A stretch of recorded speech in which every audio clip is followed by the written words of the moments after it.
Hello, my name is Chris Bonnello. I'm a special needs tutor and a writer, formerly a primary school teacher, and in case you haven't already gathered, I've got Asperger's syndrome. Anyway, I better start off by giving you a bit of a warning that because I'm autistic, I'm not supposed to be good at talking in front of big crowds. I mean, that was a joke. But the way we talk about autism, it almost feels like you're not allowed to be good at things. Like, I'm not allowed to be good at eye contact. I mean, don't get me wrong, I don't see it as serving any particular purpose, but I could do it. And I'm also not allowed to be good at sarcasm, even though I speak it as a second language. Thankfully, as a child, I was never very good at listening to the grown-ups who hinted that I wasn't supposed to be good at this, that, or the other. So, well, here I am, and apologies if I exceed any expectations here. So a few of you may know me as the writer behind Autism Not Weird. For those who don't, having kept my Asperger's syndrome a secret all the way through my teaching career, largely because of anxiety reasons, but mainly because of a massively negative self-perception I had at the time, that's a funny thing. I've got this reputation as a really positive autism advocate, and that's really not what I set out to do. I just very logically thought you'd learn more from an honest person than a positive person, so I just set out to be honest. So it's quite revealing that so many people are interpreting my honesty as positivity, but I was not always that autism positive, especially not during my mid-20s. It was bloody depressing, to be honest. But having kept my Asperger's a secret all the way through my teaching career, I decided after I left teaching that the natural next step was to tell the whole internet. So I did. I launched Autism Not Weird, and that's a website and a Facebook page where we talk about autism from a personal and a professional perspective, and it's gone slightly well. It's 4 and a bit years old. The website has had more than 2 million page hits, 105,000 followers on Facebook, and I now get to call myself an award-winning writer and an international speaker and novelist. This was not the plan.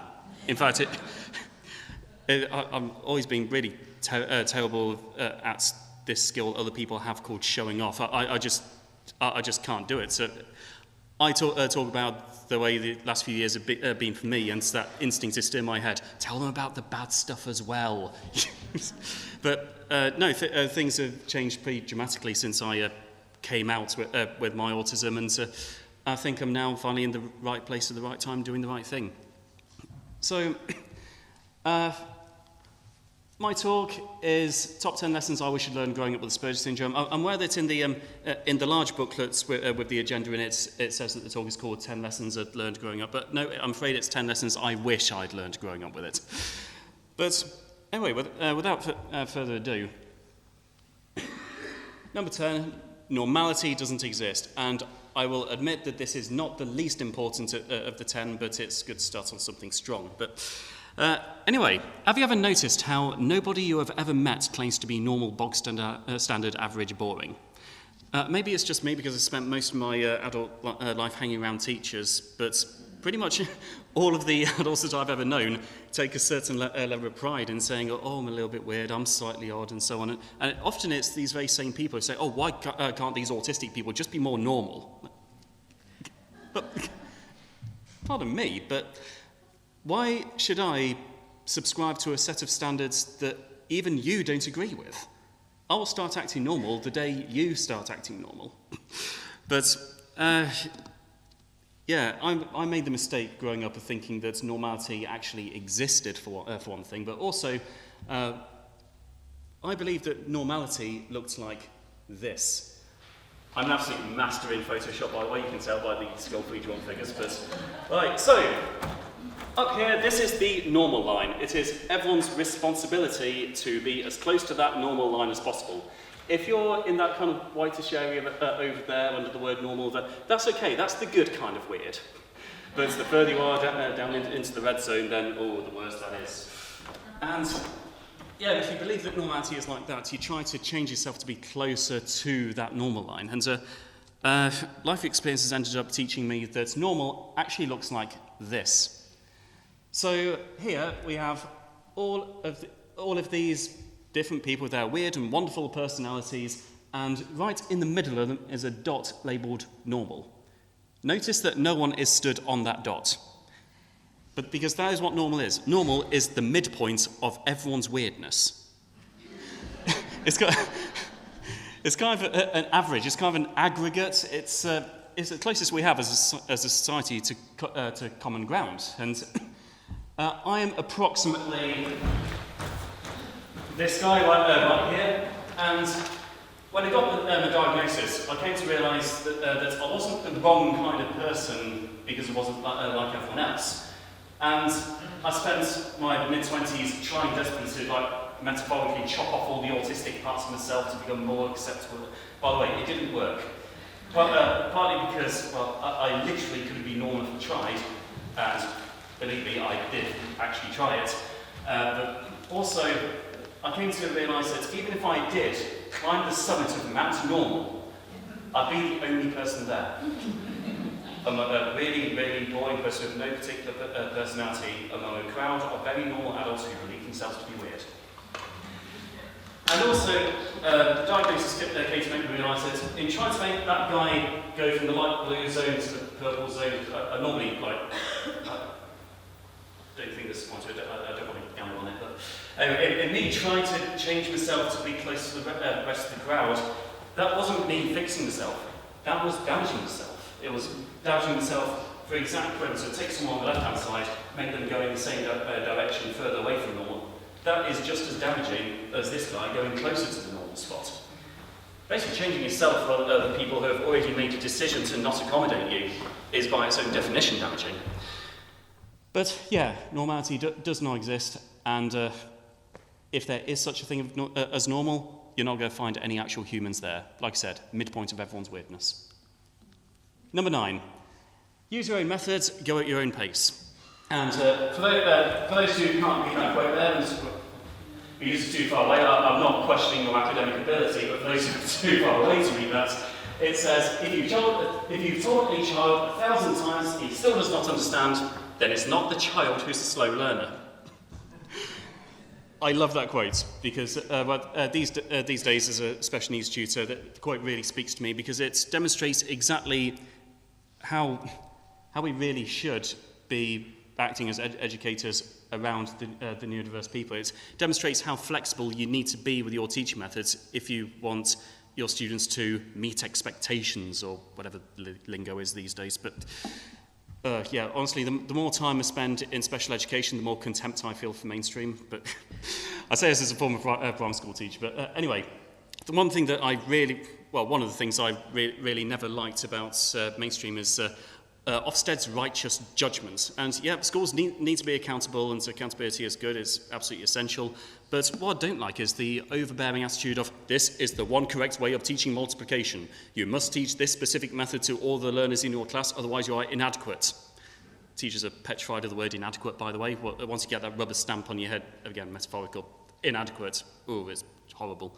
And then a few years later they'll say, no, this is now the only correct way to teach multiplication. If you're still teaching this outdated, archaic method, then you're inadequate. We are not wrong, we are never wrong, we have just changed our minds. And yeah, if your child goes to a school that buys into all that crap, and sorry, but actually not really, so I'm just saying the word sorry, but then you end up with students like not only the ones who I give tuition for at this independent autism-specific school, but also neurotypical children who are taught privately who may be brilliant mathematicians, for example, but don't believe that they're good mathematicians because, well, their brains didn't resonate with whichever method Ofsted decided was cool that year. I mean, there was at the time, 11-year-old lad from a Boys Brigade company. By the way, who here knows who the Boys Brigade are? Brilliant, that's a high proportion of the audience than normal. Brilliant.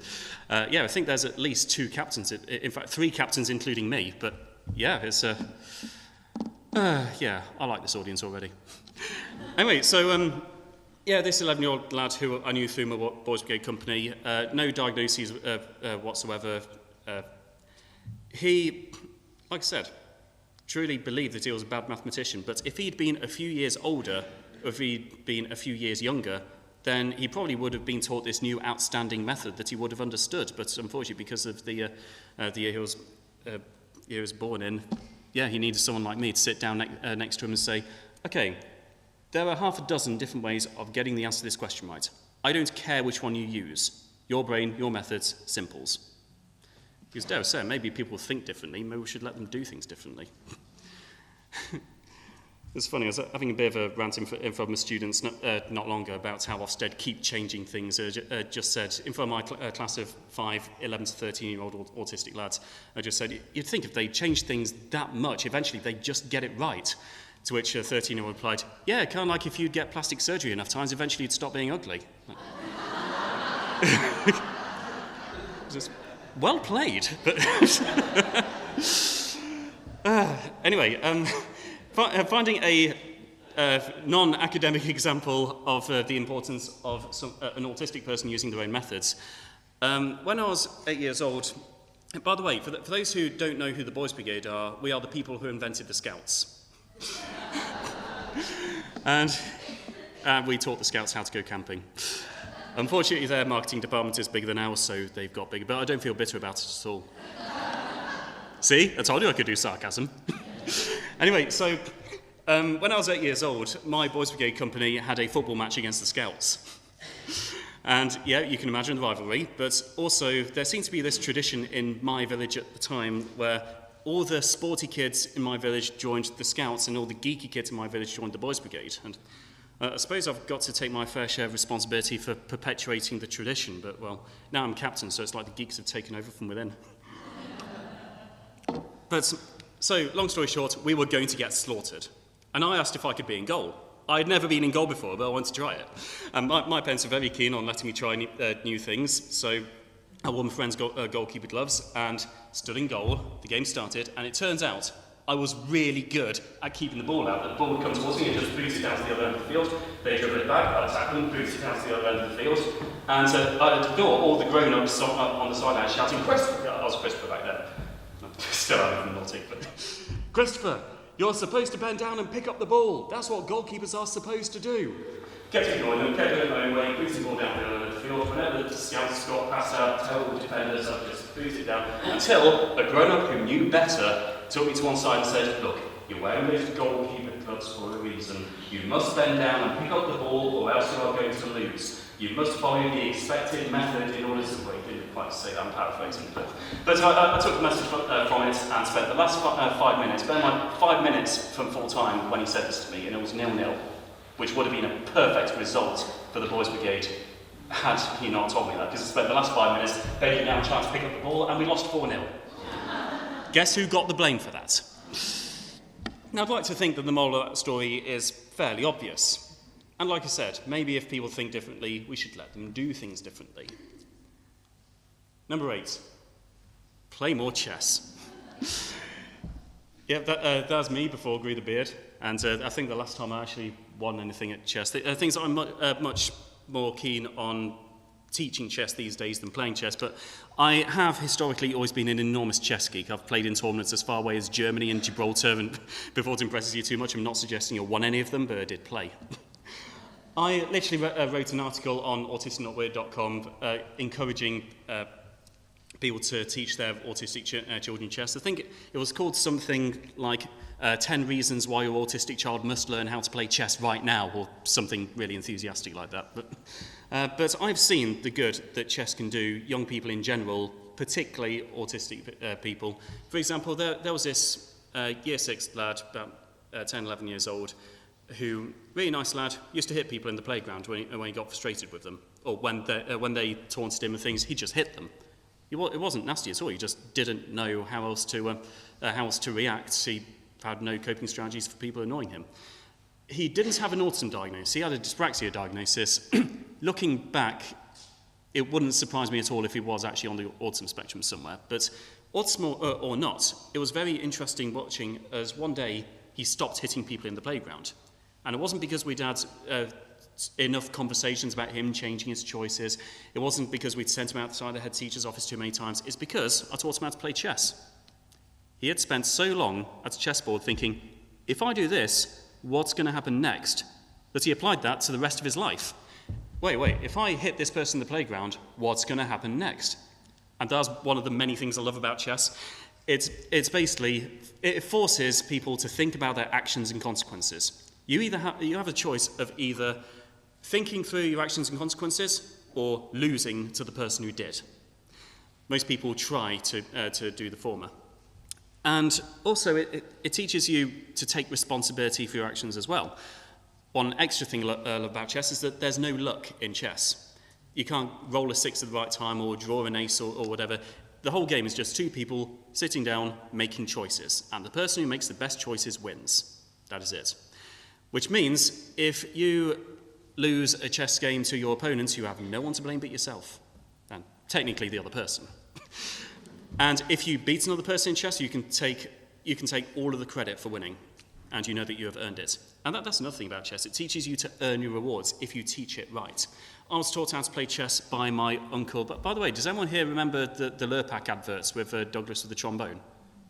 That is my Uncle Douglas. My Uncle Douglas was a trombone teacher, and one of his students went into marketing and made the Lurpak advert. So yeah, I basically grew up watching a cartoon caricature of my uncle made of butter playing the trombone on the TV. But yeah, that's the guy who taught me chess. So, yeah, he taught me chess at the age of 8, and he never let me beat him. He would teach me all of the moves, all the permutations and things, but when we're actually playing a game, he would never let me win. He forced me to learn my way into beating him. And, yeah, he said it was because he wanted me to learn. I think a part of it was because he didn't want to lose to his 8-year-old nephew. But when I finally beat him at the age of 12, it was incredible. And when I became a teacher, I ran loads of chess tournaments in mainstream and special schools. And I had exactly the same rule. I will teach you all that I can about how to play chess, but I will never let you beat me. You have to earn that. And when I was a teacher, about half a dozen students actually did beat me, and every last one of them deserved it. And I was very grudgingly proud of them. Now, it's true that not everyone is cut out for chess. Not everyone needs to beat me. That lad who used to hit people in the playgrounds, he was never a very good chess player. I mean, in all fairness, he won the Most Improved Chess Player award at the end of the season, but he's never going to beat any Grandmasters. But that's okay. He doesn't need to. He just needed to sit down to chessboard and learn the life lessons from it. So if anyone's been listening to this and thinking, I'm very tempted to teach my child how to play chess, but how do I persuade them? Feel free to steal this sentence. One extra thing I love about chess is that it's a way of outsmarting someone 5 or 6 times your age without even needing to look at them. No words, just, I win. Number 7, see things from other people's perspectives, because people may struggle to see them from yours. Now, I'm told that because I'm autistic, I struggle with empathy. I'm told this by people who cannot empathise with a single autistic person anywhere, ever. Yeah, Damien Milton calls it the double empathy problem, the fact it's not autistic people who struggle with empathy. We've got empathy coming out of our ears. I mean, if someone I love is going through an anxious couple of days, I have an anxious couple of days, and then have to deal with a whole internet of people who think I can't empathise with people. But yeah, I think it often works both ways. It's the non-autistic people who can't empathise. It's not out of any kind of ill will. It's just a lack of understanding. Yeah, I think I made that point. But anyway, I've got a good point and a bad point to make about seeing things from a different perspective, having an alternative perspective on the world. And I'm going to start with a negative one, because sometimes being autistic is just really difficult, especially when you're in a world that seems to have been designed with everyone else in mind. And I have lost a number of friends over the years by my complete inability to detect comfort zones. And the example I talk about most is a friend that I had when I was a teenager. She'd been through a fairly rough time with this, that, and the other, and so I wanted to be there for her. It wasn't anything romantic or anything, I just wanted to be there for someone who I really cared about. And unfortunately, at the age of 16, 17, however old I was, my version of being there for someone meant relentlessly, incessantly, unceasingly, repeatedly, always asking, are you okay? Is there anything I can do? Are you okay? Is this a good day? Is there anything else I can do? And so on. And obviously, she didn't tell me she was annoyed. I mean, you don't tell people you're annoyed, surely. You just drop hints and expect people to get them. But, until the day where she cracked, and then she was very specific about the ways I was annoying her. But, yeah, it didn't take long for this person I really cared about to stop liking me, start disliking me, and then eventually she started to hate me, and that really hurts. But all I can do now is take the life lessons from it and share the stories of other people, so that I encourage people to teach autistic young people and adults actually about other people's comfort zones. Anyway, the good point that I want to make is that when I was listening to Sue's poem earlier, I utterly loved it. You may have seen me just laughing in the audience pretty much uncontrollably, because it was just wonderful. Because I think, in my opinion, the only reason I have a disorder is because there's more of them than there are of me. If 99% of people were autistic, guess who'd have the disorder? Guess who would struggle in a world that had been designed for everyone else in mind? Guess who would struggle to access the curriculum? Guess who'd fail the job interviews? Guess who'd have the mental health issues? But, yeah, being neurodiverse, and ironically I'm going to use a dyslexic example rather than an autistic example, but being autistic means that you often come up with the ideas no one else comes up with. At the expense of coming up with the really obvious stuff, you miss the completely obvious stuff, but it's kind of balanced out by coming up with the completely different ideas. So, in my opinion, just about anything invented in the world that was worth inventing was invented by someone who thought completely differently. I mean, you get people who moan on the internet about, autism needs a cure, we need to cure these poor, tragic people, whilst typing it onto a phone that was quite clearly developed by a team of autistic people. And any scientist who wants to develop a cure for autism is going to have to ask themselves where they plan to get the next generation of scientists.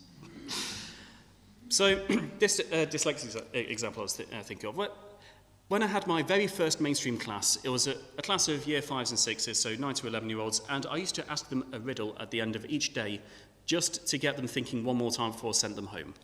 And one day, I asked them this riddle.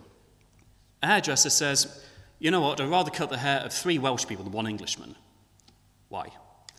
And I got some very primary schoolish answers, like, is he racist, or do Welsh people have longer hair? And so then this dyslexic lad in the corner put his hand up, and this lad was possibly the greatest scientific young mind I ever worked with in mainstream education.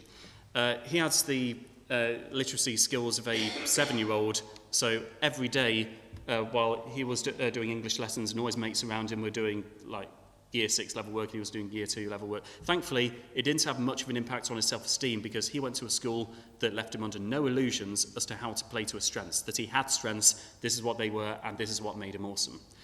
And yeah, if you didn't know much about dyslexia, or more importantly, didn't know much about him, you might have been tempted to say, "Oh, dyslexic lad's trying to have a go, bless." But I deliberately left him till last, because I knew if there was one person in the building who would get the answer to this right, it was going to be him. I've seen teachers, head teachers, audiences across the world, literally across the world, not getting the answer to this. I'd say about 1 to 2% of people get it right, and a hugely disproportionate amount of them are dyslexic, because dyslexia allows you to see straight through to the root of a problem. I'd say about a fifth of the people on my university maths course had some form of dyslexia. And I do literally have a maths degree, by the way, but don't know that for you. I promise I have a personality. So I'm going to go over there and get myself another drink, and by the time we get back, I'm going to ask for some answers. A hairdresser says, "I'd rather cut the hair of 3 Welsh people than 1 Englishman. Why?"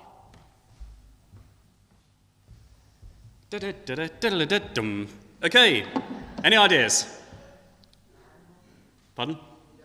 Yes, that's it! It's so obvious you're not even thinking of it. He'd make 3 times as much money. And that right there is why we need different brains. So, yeah, the moral of the story is, and I'm quite pleased with the fact that Ken with this sentence just completely improvised it at the end of the talk. I'm usually terrible at improvising the sentence. I actually have a speech delay, by the way. I don't know whether or not it's coming across. The only way I survive as a public speaker is the same way I survived as a teacher. I just memorise all my sentences in advance. About 50% of the sentences I speak are scripted, including this one, which I'm speaking right now. But, yeah, one that came up with completely improvised, feel free to take it, is, well, the moral of the story is that maybe if a child has special needs, it's not just their needs that are special. Number 6, responsibility builds people. I try to fit this following sentence into as many talks as I can. Put your faith in a young autistic person and watch them surprise you. I know that a lot of people have reservations about putting their trust in young people, like, oh, maybe they're a bit too young for that kind of responsibility. Oh, yeah, but he's autistic. Should we really trust him with anything in the world ever? But no, in my experience, autism or not, if a young person is aware that you're putting some faith in them, that you're trusting them with something, almost all of the time, they will act in a way that is worthy of the trust that has been put in them. They are aware of exactly what it means, and they will act as the best people they know how to act as. Now, I don't know what a natural-born leader is, but it's not me. I don't know what a natural speaker is, but it's certainly not me. I'll go into details about what they said about me at the age of 4 later, but trust me, I'm not a natural speaker, and I'm absolutely not a natural leader. And whoever invented the phrase, teachers are born, not made, I want to find them and hit them. In my professional experience, one great thing I love about having had a career in teaching and being a special needs tutor today, I can use phrases such as in my professional experience. Because in my professional experience, good teachers are made through the same means by which good doctors or lawyers or carpenters are made. They are given opportunities by people who believe in them. They have the wisdom to take those opportunities. They work really hard. They develop their skills, and they become good teachers, doctors, lawyers, carpenters, and so on. It's nothing to do with womb magic. It's just taking opportunities that are given to you and working hard. Now, my path to leadership and ultimately into teaching was through the Boys Brigade. Now, our captain, the captain before me, absolute legend of a guy called Ted Ward, he was very good at spotting potential in young people. It was a bit before my time. It was the early 90s, just before I joined the Boys Brigade. There was a girl who joined our girls' wing of the Boys Brigade who left her previous youth group. She had severe epilepsy, and her previous youth group had just told her to just sit at the side while the other girls played the running round games. It was early 90s, there just wasn't the expectation there that you're supposed to cater for all children. Ted took her to the summit of Mount Snowdon. He was just that good at spotting potentially young people, and because of that, when he pointed at the 13-year-old weird kid, I wasn't autistic then, I was just weird, hence autistic, not weird, but yeah, didn't get the diagnosis until I was 25, but back then I was just the weird kid with no leadership experience, only very rudimentary social qualities, but people just accepted it when Ted said, you know, that lad, he's good at playing the drums. I'm going to put him in charge of the band. Meanwhile, my reaction was to think of all of the reasons why I wouldn't do a good job of leading the marching band. Some years later, shortly after Ted's 80th birthday, he finally retired. He was an absolute machine. But then some bright spark suggested, well, Chris is halfway through a teaching degree. He knows the kids really well. Why don't we make him become captain? And my first instinct was to think of all the reasons why I couldn't possibly become a good captain. I think that's a very human response to people asking you to leap outside your comfort zone, but I'm very glad that I did start leading the marching band, because 10 years later I qualified as a primary school teacher. And trust me, no one saw that coming when I was 13. So responsibility builds people, whether it's responsibility over family pets or part of the family business, or like in my case, responsibility over younger people. What I often tell people, whether it's parents or teachers, find something non-academic that your child or your students can take responsibility for. I say non-academic because, well, kids spend 5 days a week getting told how good they are, how crap they are at certain subjects. Find something non-academic, not just something that will look good in their CV, something extracurricular, but something that will allow them to either play to their strengths or, like in my case, uncover strengths that they didn't realise they have. Number 5. Other people don't say what they mean. I don't know who wrote this, but I like them because they understand how people work. Grown-ups are weird because every one of them says, how are you? And you always have to say good, even if you're not good. Yeah, it took me far too long to learn that. At the age of 21, I'd come home from university in the holidays, and people would say, oh, hi Chris, how are you? And I'd tell them about how I'm coming up to the end of my university life, and the exams are coming up, and really nervous about it. I'm also thinking about applying for a teaching course, but I might take a bit of a gap year. And they're acting really surprised, and it's so surprised that even I could read their face. And I'm thinking, well, what's so surprising about what I'm saying? Surely if you're coming up to the end of your exams, you're going to be nervous. You're going to be thinking about it. Oh, it's because I answered the question you literally asked me. Yeah, the worst case of that was trying to shorten the story as much as possible, but a couple of years ago I had a stopgap filing job in a mental health clinic. On my way home, nearly crashed the car. Very nearly, but managed to brake just in time. Was very nervous for the rest of the journey home. Thankfully, everything was fine. And then next morning, went into work, and I was leaning over a pile of filing when line manager walks into my office, says, "Morning, Chris, how are you?" And I said, "Well, I guess I'm okay, but I was nearly in a car crash last night." Turned around, she'd gone. She literally just walked in, said, "Hi, Chris, how are you?" and then walked out without even hearing the first word of my response. So, yeah, it's basically a script. Hi, how are you? I'm fine, how are you? I'm fine, how are you? Oh, wait, no. Have you ever had that when someone says, "Fine, thanks, how are you?" Then you say, "I'm good, and you?" And then it gives away the fact that, well, not only did you get the words wrong, you were following the script wrong. And you've also given away that you were following a script because that's one of the scripted lines. But, yeah, it took me far too long to learn that other people don't say what they mean. And incidentally, if you invite me around for Sunday dinner and you offer me the last potato, I will take it. It took me too many years to realise that apparently it's a proud British tradition to express how much you want the last potato by aggressively forcing it on everyone else. But apparently when someone else asks if you want it, you're supposed to say no so that they can have it. The thing is, I gave a talk at Sydney Opera House last year, and I'm pretty sure during that talk I went on my now world-famous last potato rant, and I can feel it coming now. I'm going to go on the last potato rant, because it's really a passive-aggressive thing. I want that last potato. I also know you want it, so I'm going to offer you it, and you have to say no lest you be judged for it. Why can't the world just do what my dad does? And I say, so does anyone else want the last potato? And my dad says, "I'll have half of you. I'll have half with you." How difficult is that to say?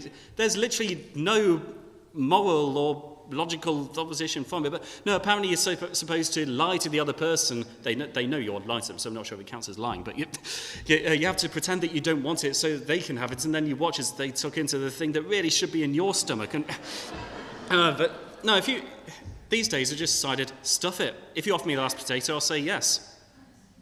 And yeah, I will then say, maybe it's my disorder coming into play, but maybe if you wanted the last potato, you should have said what you meant, rather than the literal exact opposite of what you meant. Oh, that felt good. I'm going to take a drink. On a similar note, I'm going to tell you an embarrassing story.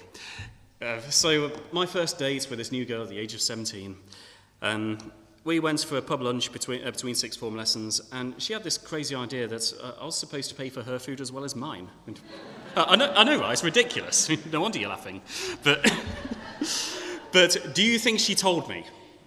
No. Well, from her perspective, she probably did believe she had told me. She dropped hints and believed that because hint dropping apparently works for 99% of the population, it actually works for 100% of the population.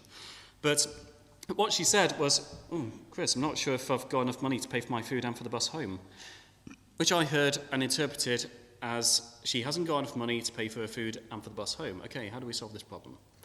She was less than satisfied with my answer of, "Oh, don't worry, cheesy chips are only $1.75. She was not happy. I didn't find out for another 4 months, but she wasn't happy. And yes, back in 2002, cheesy chips did cost $1.75, or at least they did up in Nottinghamshire.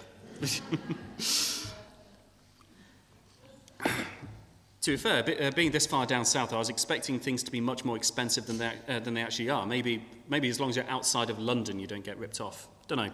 I'm meandering again. I do it a lot, and I don't tend to apologise for it because, I'm interested by what I'm saying, so logically everyone else should be interested, right? Anyway, where was I going with that? Oh yeah, other people don't say what they mean, and hints don't work. And while I'm at it, it's not polite to drop hints to an autistic person about a sensitive subject because you're too chicken to say what you actually mean. I mean, if an autistic person stinks because they haven't put on deodorant, please tell them. Don't say, "Oh, is that a funny smell, or is it just me?" Because they'll smell around and think, "No, I can't smell anything," and then just go on with the rest of the day. And it basically just sets us up to fail, and it feels so embarrassing when that's yet another social rule I didn't pick up, yet another reason why I'm a failure socially, yet another reason why my self-esteem doesn't deserve to be high, because everyone else would have got that hint, but not me. If you truly want to be polite to an autistic person, say what you mean what you say, but find a diplomatic and supportive way of saying it. The English language has more than 1 million words in it. There'll be some combination of words that allows you to say exactly what you mean supportively, so they'll understand exactly what you mean and know what to do about it, and that they'll be supported in doing so. But it goes beyond hints. There's also idioms and things as well, which we say some idioms as if they're literal, not realising that they're not literal. I was about 10 years old when I realised for the first time how disgusting it is that you change your mind. That is changing your mind. We say the phrase, I've changed my mind, as if it's literal, but it's just not. And there's loads of others that we don't even give any thought to the fact that it's almost an analogy in disguise. It's an idiom in disguise because it's just become part of our typical language. But you've never caught the sun, and you're never all ears, and absolutely never, ever tell me to keep my eyes peeled. I hate that phrase so much. Right, just because I don't think I've hammered home this point enough yet, have a think about how an autistic child might read this sign. I don't know how many disabled, elderly, pregnant children there are, but at the age of 8, I probably would have just held it in. And this next photo... This next photo comes from the father of a then 9-year-old lad with Asperger's syndrome, who ran up to him in a bit of a panic saying, "Daddy, Daddy, my toy is racist," because it said this.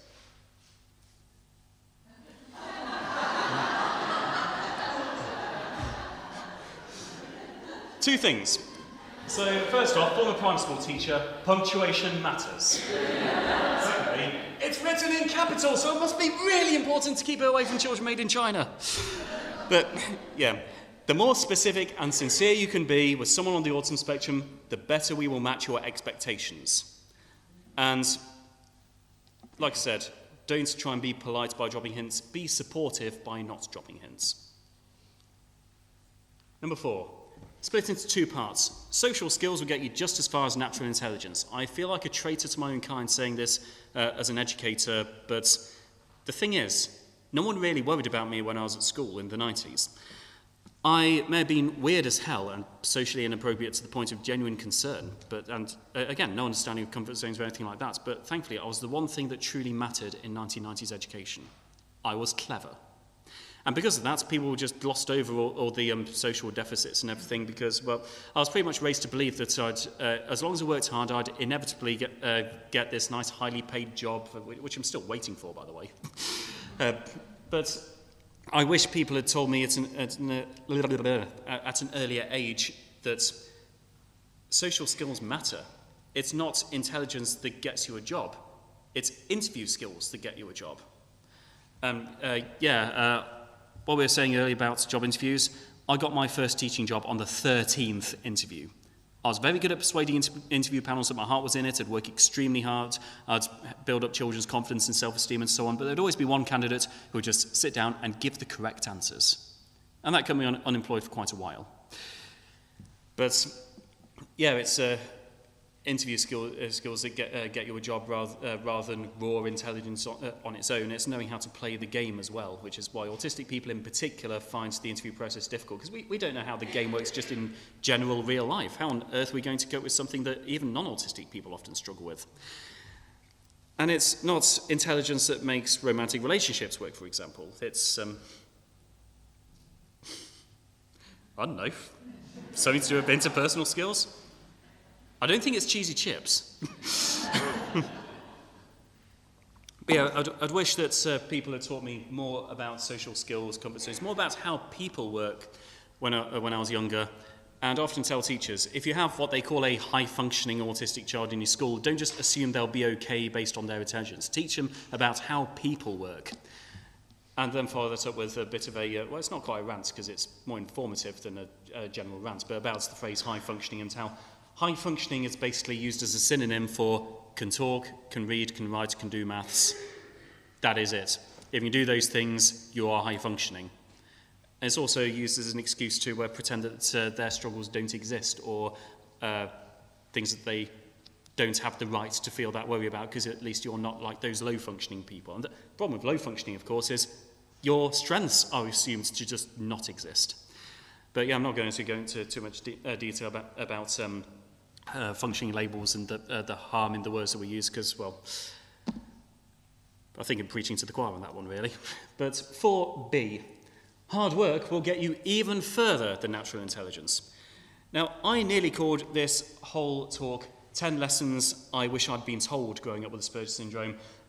No, it's 10 lessons I wish I'd learned growing up with Asperger's syndrome, because people have been telling me that all the way while I was growing up. Because I was the really annoying lad who would get higher marks on a test than the person who actually revised for it.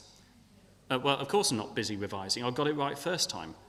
I do kind of have the memory thing, by the way. I was saying to someone earlier, when I was 7 years old, I got bored one day, so I grabbed a crayon and some paper and I just started to brainstorm all the different species of dinosaur that I could from memory, just to see how many I could name.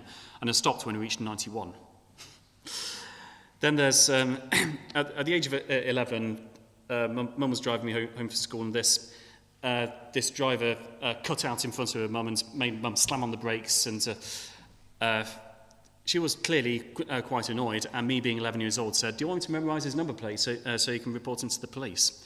And by the time she said no, it was already too late. I'd already memorised it was a white Volkswagen Trooper with 2 brown stripes down each side, and the registration plate was H476ACH. Can you arrest that guy, by the way? It happened in 1997, but it's H476ACH, white Volkswagen Trooper. Then when I was 15, again, I was being driven home from school, and I was just absent-mindedly looking out of the windscreen on the way home, and anything made of letters and numbers always just naturally grabs my eye, and I was just staring out the windscreen. H476. Mum, that's him! That's who? That's the guy who cut out in front of you 4 years ago. You remember that? Oh, you mean people in general don't remember that? Yeah, I was 10 years away from finding out I was autistic at the time, but I was very aware of how good my memory was, and that's why I didn't bother revising for tests, because I already just knew it. And eventually, around the age of 16, I suddenly realised, oh, crap, I think I actually do really need to work now, because raw intelligence just isn't enough. You've got to actually put the effort in. And thankfully, I learned the lesson just in time, worked really hard, and ultimately I became a teacher. And the circle of life went on, and I ended up teaching other children who wouldn't bother revising for tests because they already knew it all. And I told them exactly the same as I'm going to tell you right now, and kind of, I wish people had told me earlier, the benefit of working hard, regardless of whether or not you know, regardless of whether or not you have the memory thing, is that being intelligent is a really useful skill for some jobs. Having a hard work ethic is a very useful skill for all jobs. Logically, you would much rather have the attributes that applies to all jobs than one that only applies to some jobs. And, yeah, really wish that they'd learn that at an earlier age. And so, on a similar note, another thing that I tell them is, if you're an interviewer and you have a choice between 2 candidates, one of whom is really, really smart but just can't be bothered, and the other one who isn't quite as smart but will work extremely hard, guess who's getting the job? The person who sits down and gives all the correct answers, of course, but I don't tell them that bit. So yeah, really wish they'd learned the benefits of social skills and hard work. And number 3, resilience will get you further than anything else. I'm not sure, I think it's a very tenuous link between those words and that picture of a baby wearing that mech suit, but I just think it's really cool. Anyway, resilience gets you a lot further than anything else, because I used to be terrified of public speaking. And it started off as a church reading that I did at the age of 12, and I'm not sure to this day whether or not it went badly, but I perceived that it went badly, and everyone else had probably just forgotten who did the reading and what the reading was about the moment they left the church. But, well, I didn't. I'm stood here at the age of 33 talking about it now. And then I did a second reading, and that one was pretty terrible as well. And from that, yeah, really scared of public speaking. I then became a primary school teacher and effectively gave presentations to classes of children for 5 days a week. And now I gave a talk in Australia last year, India early this year. And like I said, this was not the plan, but I'm very glad that I managed to build up the speaking skills to cope with it, because I did not go from being terrified of public speaking to doing what I do now by avoiding opportunities to face my fears. That's my experience of anxiety. You don't just put it off and wait for it to die away by itself, because it won't. You just wake up one morning and you face it with all you have. You then wake up the next morning and you face it with all you have. You then wake up the next morning, and so on and so on and so on, until I'm not going to lie and say that the anxiety goes to zero, because, well, you don't want anxiety to go to zero. Like most states of being, there's a place for anxiety. As I often say, a person who gets anxious when he sees a lion running towards him will live for much longer than someone who doesn't get anxious when they see a lion running towards them. So, yeah, much as there's a place for anxiety and I don't want it to become extinct, I'm now very much in a place where I control it does not control me. It took a bloody load of practice, but eventually I got there. In my experience, the first time you do something, you're 100% afraid of it. The second time you do it, you're 70% afraid of it. The third time, you're 50%, and so on and so on. I'm about 1% and a bit nervous about public speaking now. I do occasionally have one of those, wait, is this going to, have I prepared enough, and so on. But thankfully, I've now earned the right to tell myself, look, Chris, you've done this literally 61 times before. You already know you're going to go up there and enjoy yourself. Just skip the nervous bit and get to the enjoying bit. And it was the same with skydiving as well. I mean, yeah, right out of nowhere. But yeah, in 2011, went skydiving for Bonnello's and the National Autistic Society. And that was probably what gave away to most people that I was autistic. Well, that's my general behaviour. But skydiving was one of the only fears I've ever overcome where I just managed to kill it with one bullet, so to speak. Just do it once and that's it, the fear's dead forever. Because much as I said about giving talks, it's really, really nerve-wracking until you're actually doing it. And skydiving is amazing once you're on the outside of the plane. The journey up is terrifying, the journey down is incredible. But yeah, unfortunately, I don't think I'm ever going to go skydiving again because my parents find it too scary. But at least my mum does. My dad's words, when I was 15,000 feet in the air, was to turn to my mum and say, look, Chris is just that high, all the way up there. The chances of him landing on us are so small. Thank you, Dad. Anyway, so that's my experience of overcoming anxiety. On rare occasions, you can have one really positive experience and kill it forever. Then everything else, you just wake up one morning, face it with all you have, and so on and so on and so on. And like I said, the first time you do it, you are 100% afraid, but you'd never get to the point of being 1% and a bit afraid unless one day during your life, you do the time where you're 100% afraid. I grew up kind of wanting things to be easy as an adult, and that was the wrong attitude to have. I should have grown up wanting to learn how to cope with things being difficult. Number 2, things don't always end how they begin. So, a few years ago, I took a look at what the psychiatrists had written about me in 1989. I was 4 years, 3 months old at the time. Rain Man had only been out for 1 year, so we're barely in the very early, like the Stone Age of autism awareness. But I didn't get an autism diagnosis because, well, what do you mean? He can talk, he can go to the toilet by himself, he can read and write, and he knows what numbers are. Don't be stupid, of course he can't be autistic. And then at the age of 10, I got assessed again, 1995. They didn't quite know what Asperger's syndrome was. And I wasn't being assessed for autism, I was being assessed for why on earth I was so academically capable at the same time as being socially so far behind my peers. And it was a bit of a bittersweet read, really. The psychologist wrote down all of the symptoms of Asperger's syndrome that we know and love today, and finished it off with, this is a precise word-for-word quote from a professional educational psychologist, slightly odd personality. In 1995, you could get away with writing that about autistic children. And I very nearly called my website slightly-odd-personality.com. Some days I still wish that it did, but yeah, you know what I said earlier about, have you ever noticed you'd never met a boring person who claims to be completely regular, boring and so on? Everyone takes a certain level of pride in saying, oh, I'm slightly odd, I'm a little bit weird. Well, I'm the guy who literally has it in writing from a professional. So, whereas that one was bittersweet and it was humorous, the one that was written about me when I was 4 years, 3 months old, that was, I'm not going to lie, it hurt. Really hurt to read that. I'm going to share a few quotes with you now. Abnormal behaviour and concern about developmental delay associated with delayed speech. Poor eye contact and interaction with peers is poor. Notice they don't use the word difference, they use the word poor. Comprehensive language skills appear around the 3-year level, whilst there's significant delay in expressive language skills functioning around the 2.5-year level. So I was the bigger part of half my lifespan behind in terms of expressive language skills. He acts much younger than he is, and perhaps most certainly of all, I think Christopher is content to be a loner. And yeah, fair enough, some autistic people like being loners. That's fair enough, fair play to them, it's their own choice. But I didn't like it being predestined that I am supposed to be the person who is going to live a solitary life when actually I might actually want friends. But it really hurt to read this. I had to keep consciously reminding myself that 20 years later, this 4-year-old boy got his first job as a primary school teacher. And this loner now leads a team of staff and endearingly crazy children in his Boys Brigade company. And the lad who had the expressive language skills of a 2-year-old has just had his first novel published. Thank you very much. Thank you.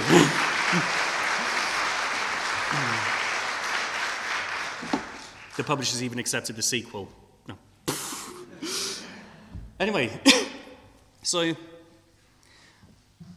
I did something that I don't normally do. I uploaded that to a Facebook page. I don't normally upload loads of negative stuff. I don't like going on social media and saying, oh, woe is me, things are so bad and so on. But I felt like I had a civic duty to upload that because there'll be thousands, literally thousands of parents reading almost identical words about their 4-year-olds, except with the word autism attached to it. And the very first thing anyone learns about autism is that it's supposed to be a bad thing. I personally disagree, but I suppose you could call me a little bit biased. But according to the way we talk about it, it's supposed to be a bad thing. So these parents are probably really panicking, especially if they've never really heard anything about autism before other than the negatives. So I uploaded that as a message to those parents that just because these words are getting written about your 4-year-old doesn't mean that they can't grow up and get a maths degree. And even if they don't get a maths degree, they can still be their own kind of awesome and succeed in down whichever path they wish to succeed in. Now, our futures are not written from an early age, and they're certainly not written at the age of 4 years and 3 months. In my opinion and in my experience, our futures start getting written when we start making decisions about what kind of adults we want to be. And the number one lesson that I wish I'd learned growing up with Asperger's syndrome, don't just make peace with who you are. Actually enjoy who you are. I often say that an autistic person's first priority is making peace with themselves. And the thing is, loads of people have to make peace with themselves in one way or another. You may have to make peace with the fact that you'll never be the artist your mother was. You may need to make peace with the fact that you can't pour and talk at the same time. I learned that the hard way by actually, I was in front of an audience at a time and then suddenly felt silent and thought, wow, that was a perfect demonstration of how single-minded I really am. I don't claim that single-mindedness is a bad thing, by the way, because if you're in a situation where you only have a single objective, why would you not want to be single-minded? Being anything other than single-minded would be an enormous distraction. But anyway, I digress. That's it. You may need to make peace with the fact that your big sister's always going to be a better speller than you, except, well, not in my case, because I wipe the floor with my older sister when it comes to spellings. But if you're autistic, and or if you've been raised to believe that you're the wrong kind of person or that everyone else is automatically more informed or more important than you, there can be a hell of a lot to make peace with. And it took me until about the age of 30 to make peace with my Asperger's. Having gone through my 20s, well, the first time in my 20s, wondering why the hell I was different from everyone else and why everyone just knew better than I did, even though I had loads of academic intelligence and all the rest of it, everyone else was still more successful and just knew more about what was going on. My mid-20s, realising that, I have this thing called autism, which means I struggle with this, struggle with that, and there's a bit of positive stuff as well, but who cares about that? So I must focus on the negatives. And then at the end of my 20s, starting to work in a special school, discovering that actually, I do actually have a couple of strengths, and those strengths are valid. And then at the age of 30, launching Autistic Not Weird, and actually people kind of liking what I had to say about it, which I knew was an enormous gamble, but thankfully the internet turned out to be on my side. But it took that to make peace with myself. So, when you have a negative self-perception, first thing I learned in therapy, your self-perception is enormously important. So your opinion about yourself truly matters. And often the difference between growing up with a positive self-perception and growing up with a negative self-perception is how flexible the adults or parents, teachers and so on are prepared to be in allowing you to play to your particular strengths. And yeah, it took all that for me to finally realise that, you know what, I'm autistic and I bloody love it. It took me until the age of 13 to say it. I said that during my third ever talk in Cardiff, and it was a really cathartic moment when I was able to say that for the first time. Because I realised around that time I had made peace with the person I was, but then I realised, is that enough? Is that it? Is that the summit of my aspirations? Is that the highest opinion I want to have of myself? I mean, no, I want to enjoy my social quirkiness. I want to be completely unafraid of being completely weird in front of an audience, without the feeling of people are going to disapprove of me, or even better, just not caring if people disapprove of me. I want to enjoy the fact that I could memorise 91 species of dinosaur at the age of 7, and memorise number plates left, right and centre, and without being made to feel that that's some kind of defect which might have some sort of positive side. I want to laugh at the really funny stories about awkward first dates when I was 17, and embarrassing stories about not getting hints, and all these ways that autism can be really embarrassing, but actually when you think about it, pretty funny. I don't want to just make peace with all that stuff. I want to actually laugh at it. I want to enjoy who I am. And like I said, I'm autistic. I bloody love it. To finish off, I'd like to say that I always struggle to say this at the end because, well, it's not because of my speech delay. It's the sentence I want to say is that autism can absolutely have a happy ending. The reason I struggle to say that is because, well, first off, I don't think it's the end for me yet. Secondly, I struggle to say it because, well, for me, it's just really blatantly obvious that autism can have a happy ending, so I don't want to say something that sounds really patronising. The third reason is that, well, thankfully, when I was in Australia, I gave one talk at a hotel and then the talk in the Opera House, and I used that sentence during the first talk in the hotel. Very glad that the first talk was in the hotel, because I later learned that in Australia, the phrase happy ending means something else. But I trust that you know what I mean when I say that autism can absolutely have a happy ending. And we talk so much about the differences between autistic people and the rest of us, but one thing that we don't talk about enough is the stuff that we have in common. And one thing that we absolutely have in common is that when we're given an opportunity to play to our strengths, boy, can we play to our strengths.